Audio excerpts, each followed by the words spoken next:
An electron is fired in the x direction from the point x equals -2 centimeters in a constant electric field with magnitude 1.50 times 10 to the third newtons per coulomb, pointing in the positive x direction. What is the electron's change in electric potential energy if it reaches x equals 12 centimeters? What was the electron's initial speed if its speed has fallen by half when it reaches x equals 12 centimeters? Well, let's begin this problem with a sketch. We have a uniform electric field directed in the positive x direction.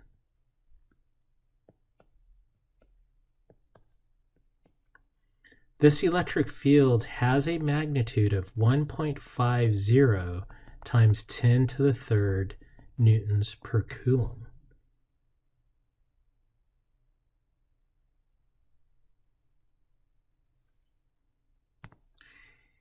In this electric field, we have a charge, an electron.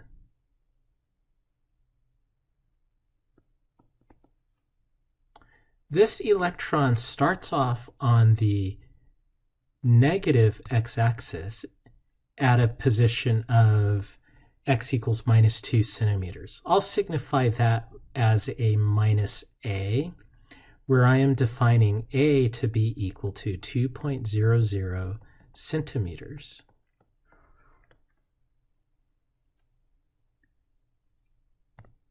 Here is where our electron starts off. Then our electron ends up at another point in which I will say B on the positive x-axis. B will be defined as 12.0 centimeters.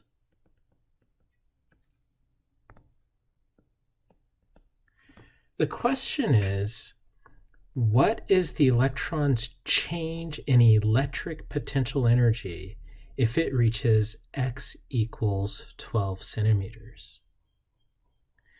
Well, let's see if we could qualitatively determine whether the potential energy will increase for the electron or decrease for the electron. How I'm going to do that is I'm going to look at the force acting on the electron in this electric field. We know that the force due to an electric field on a charged particle is given as the charge, the product of the charge, and the electric field. This being a negative charge and the electric field pointing in the positive direction tells me that the Coulomb force will be in the negative direction. So I've just identified the charge of the electron as E, and as a reminder, E is defined to be 1.602 times 10 to the -19th coulombs. Let's illustrate that the Coulomb force is directed to the left. Since the electric field is uniform, the Coulomb force on the electron will be constant. Also note that the electron is displacing to the right.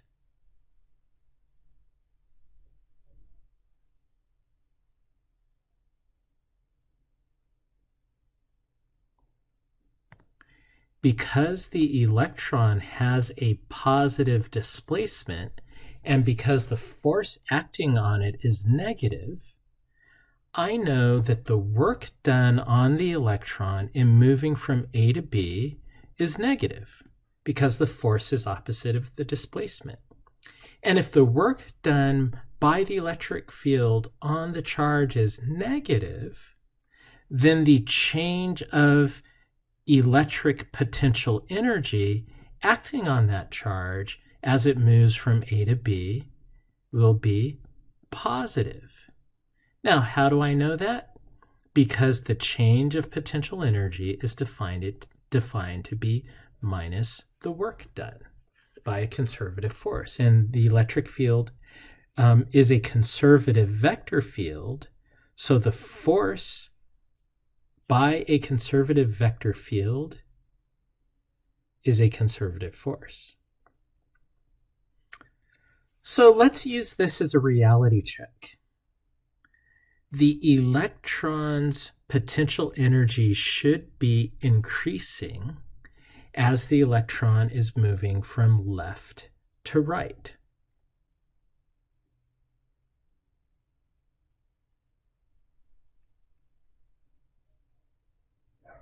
We can also determine something about the electron's speed.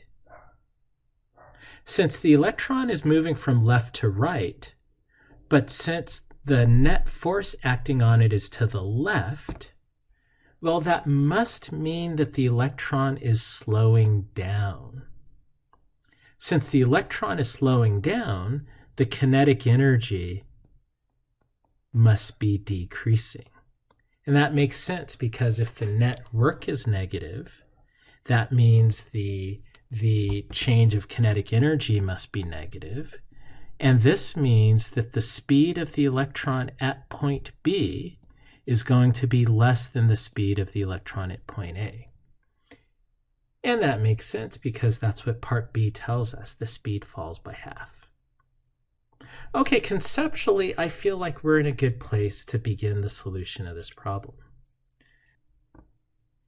Our goal again is to find this change in electric potential energy.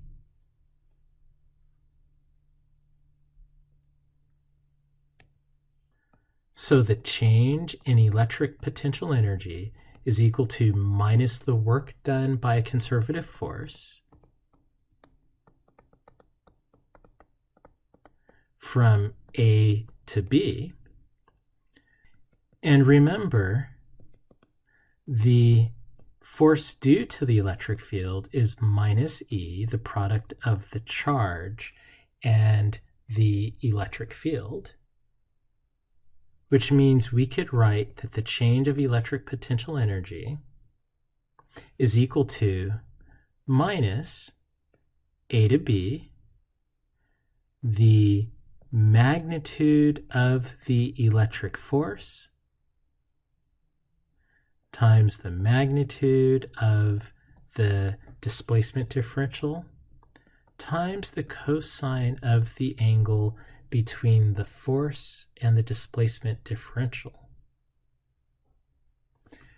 Well, looking back at our picture,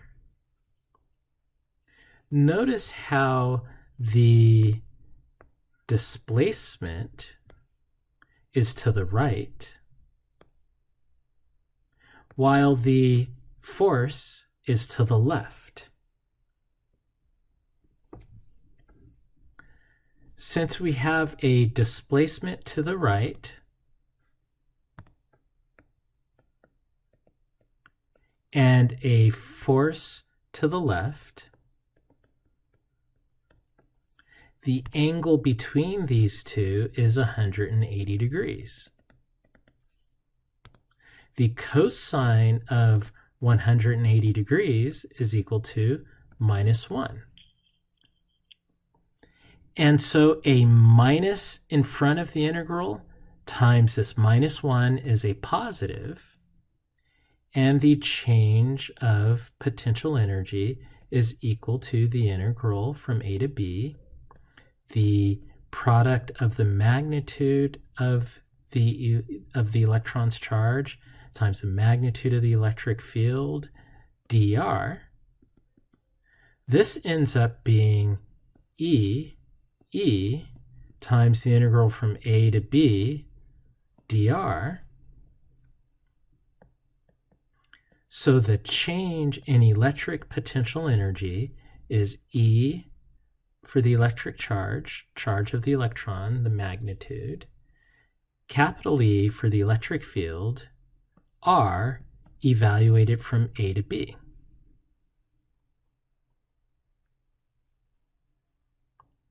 This then is the change of electric potential energy is equal to the magnitude of the charge times the magnitude of the electric field times the displacement between the 2 points.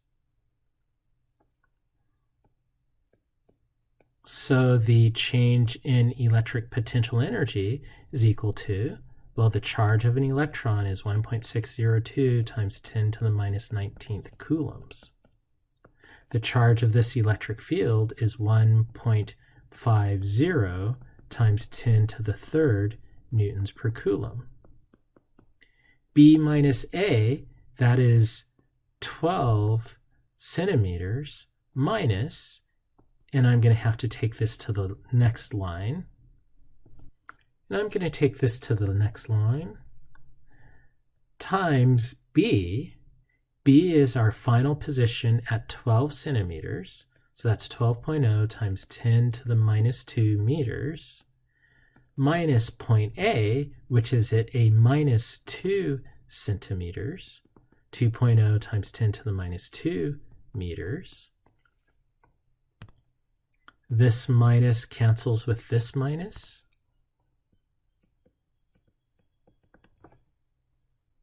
When I plug this into my calculator, I get 3.36 times 10 to the minus 17th joules, because as I do my unit check, I see this coulomb here cancels with this coulomb here. I am left with a Newton meter, which is the unit of joule. So we have found the change of potential energy as this electron moves from left to right rather. And this matches with our expectations, because remember previously we said that the change of potential energy should be positive. And we indeed get that the change of potential energy is a positive result.